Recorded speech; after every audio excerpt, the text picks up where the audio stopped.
Hi, today I'm going to show you how to replace a windshield wiper and its arm on a 1992 Ford Bronco. This looks like the stock one and they're pretty wobbly, and honestly I think even if I bought a new one in here, I don't know how good it would be. So what I'm going to do is I'm going to replace the arm and the wiper with a different setup and show you how that I think is much better and actually even looks better. So to remove them, you're going to have to actually bring up the arm like this, get the tension off it, and there's a little loop here that you have to pull out.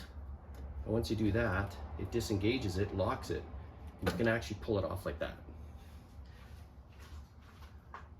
And once you have that off, I'm going to replace it with this one, which is the metal arm and a lot stiffer, and I think a lot better. You just put that in the right rotation.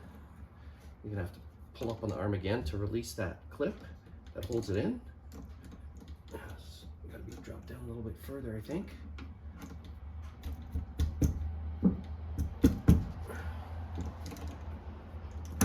There. Looks a lot cleaner, a lot sleeker.